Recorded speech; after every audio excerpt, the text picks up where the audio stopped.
Hi, I'm Larson Halleck, and welcome to a new little section of my media empire called The Brawling Arcade. In this show, I deign to do Let's Plays, retrospectives, reviews, whatever you want to call them, of obscure and not so obscure brawling video games from the 1980s.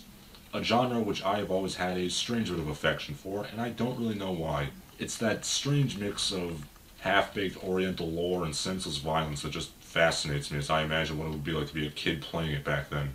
Or perhaps I want to imagine a simpler time in video games, before E3s and gender controversies and the fall of the Soviet Union. Or maybe I just watched Fast Times one too many times and I really want to sleep with Phoebe Cates. You might be asking, what is my criteria for defining a brawler?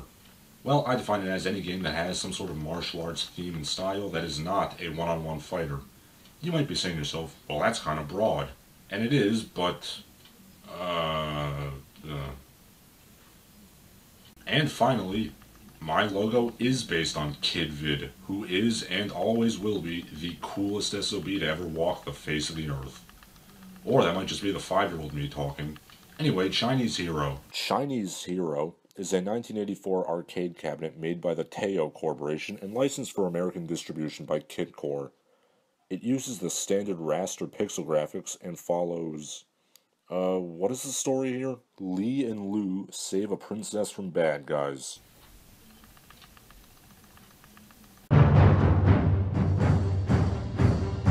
Wow, I can fight the evil Kung Fu gangsters. I'm sorry, I mean the Kung Fu gangsters.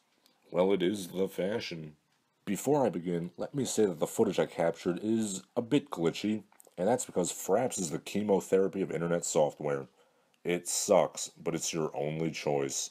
Why yes, I am playing this on an emulator. And who's gonna stop me? The Teo Corporation? Kitcore? None of whom exist anymore? I can play this game as much as I want, boys. Deal with it. Yeah, when the demonstration shows the player character getting his ass handed to him, you've made a mistake. So the game starts, and you can see the princess in question being carried on the shoulder of some guy. The graphics, as you can see, are decent. Perhaps not the best 1984 could have done, but you can tell who's who. Some of the later levels, though, have this really weird tile pattern that's a little bit hard on the eyes. So your moves are punch, flying kick, which is limited based on your power meter below, and you can just jump in the air and curb stomp a guy. I'm not sure what style of kung fu that is, but I think it's Hung Gar. And you can also just kind of jump for joy, but I don't do that because it's gay. Yeah, you have 4 moves, and that's how we liked it back in the day. The controls are pretty solid, hit detection is more or less fair, although the arc of the jump attack is a little unpredictable. There are only a few types of enemies to perform these devastating techniques upon. There are mustache men who punch and kick, curiously cyclopic archers who shoot at you, jump the arrow for 1,000 points, the Pringles guy who stabs you with a lance, jump his spear for 3,000 points, and oh my god, what is that? Yes, apparently a cyclopic King Kong shows up on occasion. There's an awful lot of cyclopses in this game. One-eyed monster. Well, I just punched King Kong to death. My life can only go downhill from here. Unless I manage to punch 2 Kongs to death. And as you can see, Lee's ecstatic. Now that may or may not have something to do with the giant floating tabs of E that come out of the Kong's anus. So after you punched Bigfoot and Skunk Ape to death, you get a slot machine, and I think we all know that's true. As you can see, the numbers are clearly delineated, and I'm gonna assume you people can read, which might be a mistake. Get many balls? Why yes, I will get many balls, and that's advice I will take to the grave, sir. Wait a minute, helpful arcade cabinet. He's the love-matic grandpa, the wise-Socratic grandpa. He'll fill our hearts with love.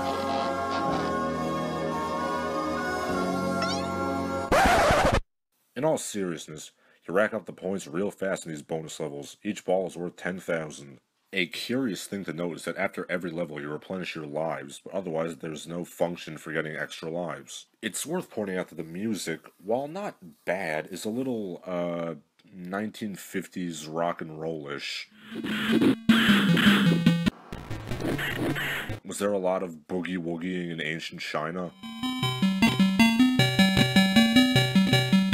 So every 7 levels you find the girl, she has a brief onset of Tourette syndrome, simultaneously with the Bodhisattva statue, and then she gets kidnapped again so quickly you don't even see it happen.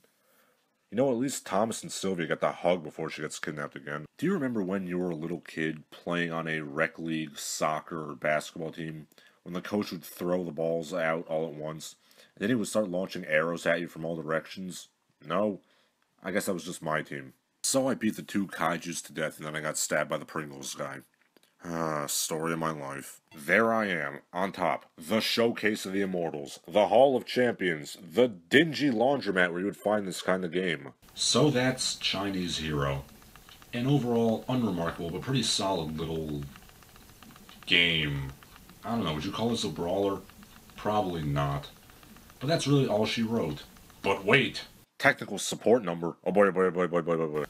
Okay, 312-228-0451. Let's do this. The number you have reached has been disconnected or is no longer in service. I don't know what I was expecting. I'm Larson Halleck for the Brawlin' Arcade. ManicExpression.com. Keep on training.